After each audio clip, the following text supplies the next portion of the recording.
Welcome back to PC Hoops with Coach Kim English. We are now joined by Kevin McNamara of WPRO. And Kevin, another tough week, losing 2 games that you wanted to get 1, wanted to get 2, but you couldn't. Yeah, 7 out of 8 now for the Friars, and I just think they're really worn down. Yeah. You know, you think they come out for pregame warm-ups the other day, and Rich Barron gets hurt, his back tightens up.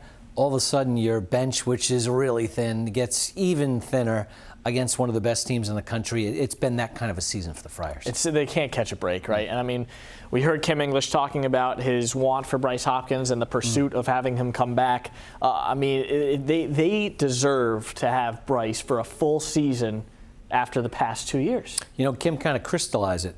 He's played in 3 Big East games in 2 years. Yeah. I'm like, is that really true? Yeah. It's really true. I mean, 2 last year. He blows out his knee against Seton Hall. Only 1 this year at DePaul.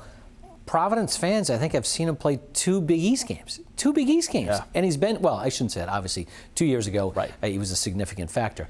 But, yeah, I mean, I want the young man to be healthy and have an enjoyable senior season. It'd be great if it's at Providence, but wherever it is, he deserves that. He does, absolutely. Do you think, and, we asked him earlier in the show, that Bryce not being with them has been more frustrating, or has it helped the team grow mentally and or through rotations for the years to come?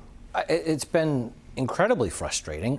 For certainly if you're a coaching staff, you built your team. I think I wrote this after the trip to the Bahamas. Yep. They lose to Indiana, and I'm looking at the rest of the team. Bryce was not there, and at that point, Bryce was coming back to the team. You're like, oh, well, they have a chance when Bryce comes back. But I could tell after just a few games, this group wasn't talented enough. You would hope that they would grow and mature, especially the transfers. Oftentimes, transfers can take a whole year. They can certainly take a half a year.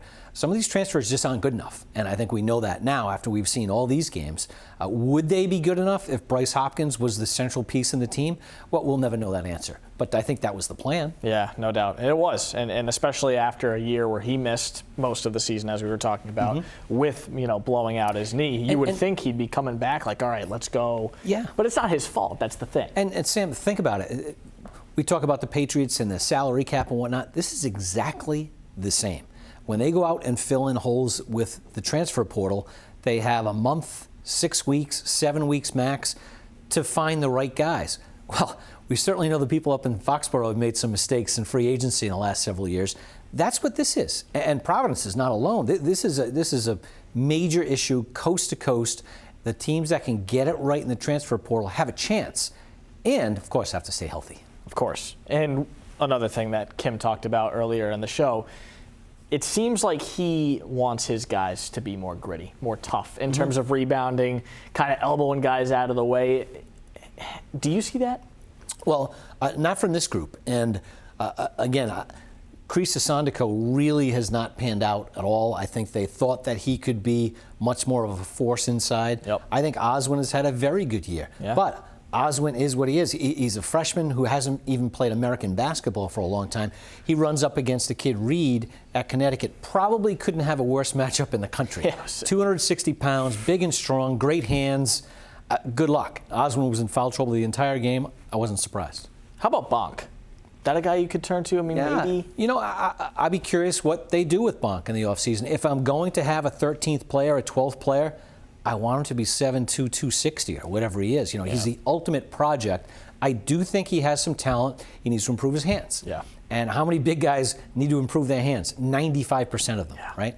So, am I surprised he wasn't a factor this year? Not surprised at all. I'd like to maybe think that he can play a little bit next year, but that's up for the coaching staff to decide. For sure. So looking ahead to this week, now you get DePaul, you have Xavier. Right now it seems as though you're locked into that 8-9 game, or is that not? Yeah, that's really not there. So Georgetown is 1 win ahead of Providence as we speak. Right, 7, yep. Georgetown easily could lose out.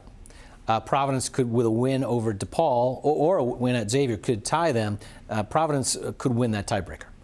So there's still Providence could win both games this week and jump over Georgetown. So it's far from a done deal. I think probably Butler's thinking the same way. We win a couple games and we can get out of that game. But yes, today 8-9 game, 4 o'clock next Wednesday. The winner gets St. John's. Oof, rough. Yeah. I think they'd much rather get out of that game. On their home court. That's right. So Georgetown, I believe, has DePaul still. Georgetown is Villanova and DePaul. Yes, and then so the Friars have DePaul. So say each team splits, so you are in that 8-9 game. Right. Okay.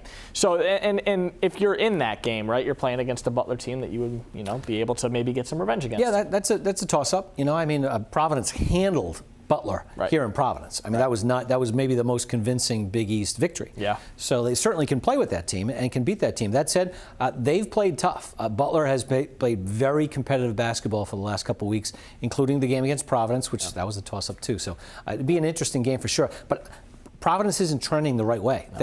No. They played better against Connecticut, but they were overmatched.